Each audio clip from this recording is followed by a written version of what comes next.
Good evening everyone, कैसे हैं आप लोग। आप जब भी स्टॉक मार्केट में इन्वेस्टमेंट करने के बारे में सोचते हैं तो एक्सपर्ट की हमेशा से यही राय होगी, स्पेशली आप बिगनर्स हैं तो, कि आपको इन्वेस्टमेंट हमेशा लार्ज कैप वाली कंपनीज में करनी चाहिए या फिर यूं कहें कि वैसी कंपनियां जो ब्लू चिप्स कही जाती है, क्योंकि इनका जो बिजनेस होता है वो वेल नोन होता है, पब्लिक डोमेन में होता है और साथ ही साथ इनका जो शेयर प्राइस होता है उनकी फ्लक्चुएशंस जो होती है वो मॉडरेट होती है। कई बार बहुत ज्यादा अप एंड डाउन उसमें वैसा नहीं देखा जाता है।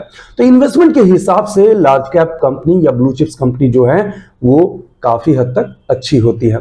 लेकिन जब स्टॉक मार्केट में आप पूरी तरीके से एनालिसिस के साथ अगर आ रहे हैं और यहाँ पे बहुत सारे हिडन जेम्स आप पिक करना चाहते हैं तो उसके लिए सबसे अच्छा तरीका होता है कि आप स्मॉल कैप कंपनीज में इन्वेस्टमेंट कीजिए।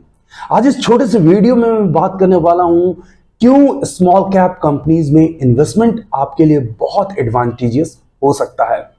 लेकिन सबके पहले अगर आपने इस चैनल को सब्सक्राइब नहीं किया है तो चैनल को सब्सक्राइब कीजिए, वीडियोस को लाइक एंड शेयर कीजिए और बेल आइकन को जरूर प्रेस कीजिए ताकि हमारे द्वारा पोस्ट किए गए वीडियोस के लेटेस्ट नोटिफिकेशंस आपके मोबाइल पे पहुंच जाए। मेरा नाम अनुराग है, मैं सनफिव कैपिटल का फाउंडर हूं, एक सेबी सर्टिफाइड रिसर्च एनालिस्ट हूं और एक प्रोफेशनल ट्रेडर और ट्रेनर हूं। सबसे पहले बात करते हैं कि स्मॉल कैप कंपनीज किन्हें कहते हैं। बहुत लोग जानते भी होंगे, जिस तरह लार्ज कैप कंपनीज उन कंपनियों को कहा जाता है जिनका मार्केट कैप बहुत ज्यादा होता है, उसी तरीके से स्मॉल कैप कंपनियां वो कंपनीज हैं जिनका जो मार्केट कैपिटलाइजेशन है काफी कम होता है, उसमें जो वॉल्यूम होते हैं, लिक्विडिटी होती है वो काफी लो होती है। अब सवाल ये उठता है कि ऐसी कंपनियों में क्यों इन्वेस्टमेंट जरूर करना चाहिए अगर आपका रिसर्च बहुत अच्छा है तो।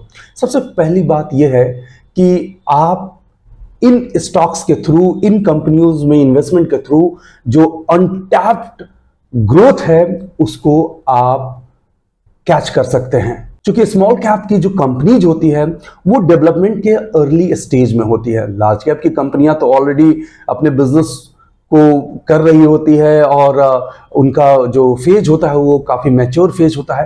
लेकिन स्मॉल कैप वाली जो कंपनीज होती हैं वो जनरली डेवलपमेंट के अर्ली स्टेज में होती है और वैसे स्टेज में अगर आप इन कंपनियों में इन्वेस्ट करते हैं, इन कंपनियों का अनटैप्ड ग्रोथ पोटेंशियल को पहचान लेते हैं तो ये आपके लिए मैसिव रिटर्न दे सकता है। तो फर्स्ट पॉइंट हुआ अनटैप्ड ग्रोथ एक्सपेंशन के लिए इसमें जरूर इन्वेस्ट करें। दूसरा पॉइंट है मार्केट इनएफिशिएंसीज। क्या मतलब हुआ इसका, समझते हैं।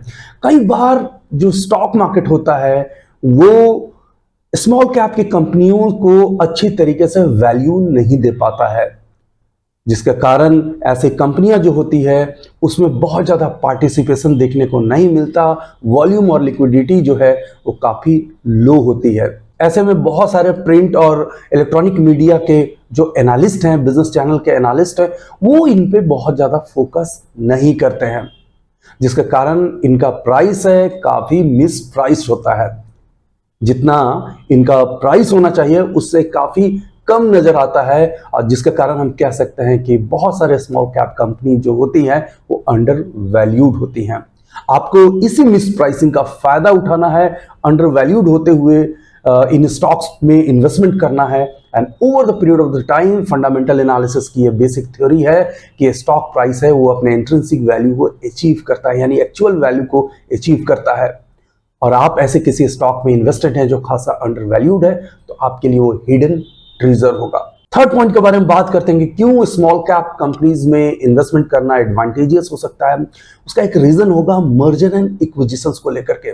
जितने भी लार्ज कैप की कंपनीज है, ब्लू चिप्स कंपनी है, वो कंपनियां ग्रोथ एक्सपेंशंस को लेकर के अपने पोर्टफोलियो को इनलार्ज करने के लिए या यूं कहें कि न्यूएस्ट टेक्नोलॉजी में वेंचर करने के लिए छोटी कंपनियों को अपने में मर्ज कराती है या उनको टेक ओवर करती है।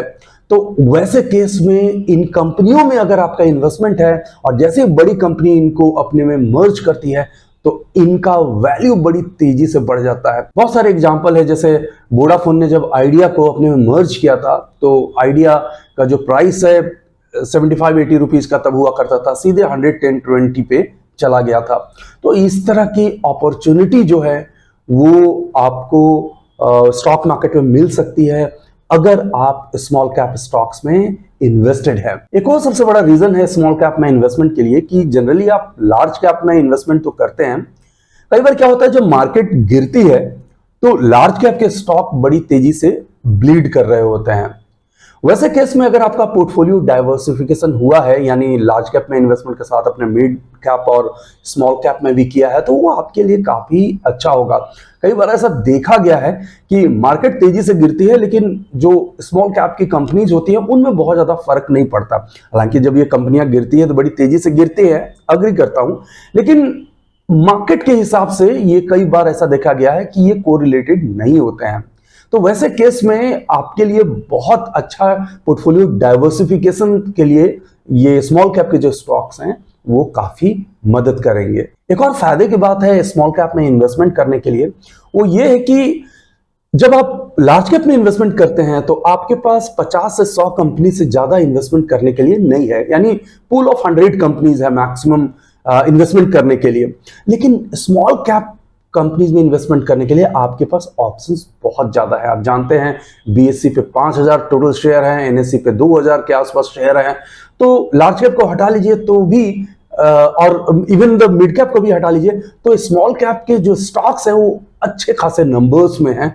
आप उनमें से इन्वेस्टमेंट करने के लिए स्टॉक अच्छे से पिक कर सकते हैं, तो अपॉर्चुनिटी जो है वो ज्यादा है।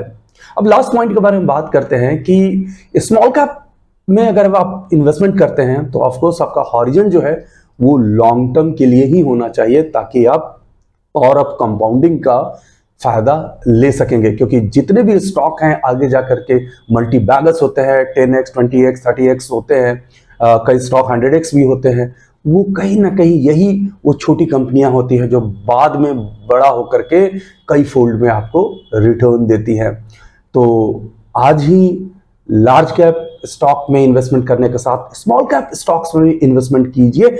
मेक श्योर कि प्रमोटर्स कैसे हैं, बिजनेस नेचर क्या है, कंपनी की प्रॉफिटेबिलिटी क्या है, ये जो बेसिक फंडामेंटल एनालिसिस होता है एटलीस्ट उससे करके ही आप स्मॉल कैप स्टॉक्स में इन्वेस्टमेंट कीजिएगा। मैं आंख बंद करके इन्वेस्टमेंट करने के लिए स्मॉल कैप्स में नहीं कह रहा हूं, मैं ये कह रहा हूं कि केयरफुल होकर के स्मॉल कैप स्टॉक्स में भी इन्वेस्टमेंट कीजिए, फायदे का सौदा हो सकता है। तो आज के वीडियो में बस इतना ही। कमेंट सेक्शन में जरूर बताइए कि आप स्मॉल कैप स्टॉक्स में इन्वेस्टमेंट करते हैं या नहीं करते हैं, और साथ ही साथ आप अगर मुझसे इन्वेस्टमेंट सीखना चाहते हैं, ट्रेडिंग सीखना चाहते हैं, डेरिवेटिव के डिफरेंट स्ट्रैटेजीज सीखना चाहते हैं, तो हमारे वेबसाइट पे जाइए www.sunfib.com।